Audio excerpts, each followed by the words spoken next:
প্রথমেই আয়োজকদের ধন্যবাদ জানাই এরকম চমৎকার একটি অনুষ্ঠান করার জন্য। আমি আসলে বাসার দিকে যাচ্ছিলাম, এটা দেখে এখানে দাঁড়ালাম।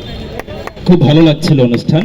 আসলে এই অনুষ্ঠানের পাশে আবৃত্তি কেমন লাগবে জানি না, তারপরও আমাদের এই আন্দোলনের স্ফুলিঙ্গ আবু সাইদকে নিয়ে লেখা একটা কবিতা আমি আবৃত্তি করছি, দীপ্র হাসানের কবিতা। আবু সাইদ বুক পেতে দাঁড়িয়ে আছে, ধর্মযুদ্ধ নয়, নয় কারবালার ময়দান। প্রতিপক্ষের হায়নারা শত্রু দেশের জল্লাদ নয়, নয় ইবলিসের সন্তান।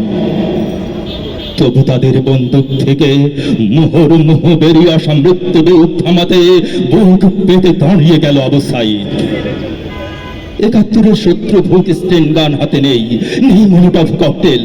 দেখো খালি হাতে মাতাল পিশাচের সামনে একা বুক পেতে দাঁড়িয়ে আছে আবু সাইদ। ইটের পর ইট পড়ছে, আবু সাইদ সরছে না। বন্ধুরা ডাকছে, আবু সাইদ ফিরছে না। গুলির পর গুলি ছুঁড়ছে নিজ দেশের মাতাল পুলিশ। তবু এক দুর্মর প্রত্যয়ে দুই হাত দুই দিকে বাড়িয়ে জগতের সকল কষ্ট ধারণ করবে বলে চীনের বাজুরের মতো দাঁড়িয়ে আছে ছেলেটা। একটি বুলেট সহসা কাঁপিয়ে দিয়ে গেল। বলে উঠল আবু সাইদ, ওকে সরে যাবে? ইবলিসের সন্তানরা কি জানে সাহসের কদর? তুই সরে যাবে সাইদ, তোর বোন কাঁদছে। তুই ফিরে যাবে সাইদ, তোর মা কাঁদছে। ঘরের ছেলে ঘরে ফিরে আয় বাপ। আবু সাইদ ফিরেনি, সরেনি আবু সাইদ।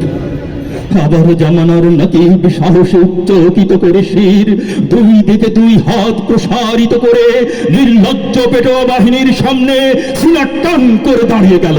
আমার গুলি ছুড়ল সে খায় না, আবার বুক পেতে নিল আবু সাইদ। ঢাকায় বসে সারা দেশের ছাত্রলীগ ও পুলিশ লেলিয়ে দিয়েছে যে সাইকো, যার নির্দেশে নিরস্ত্র শিক্ষার্থীদের উপর ঝাঁপিয়ে পড়েছে শতাব্দীর বর্বরতম নরখাদকের দল, সহসা তার পা কেঁপে উঠল। ভূকম্পের তীব্রতায় কেঁপে উঠল মসনদ। মুক্তিযুদ্ধকে প্রতিটি হাটে বিক্রি করে তৈরি করা সাধের তখ্ত তাসের ঘরের মতো উড়ে গেল।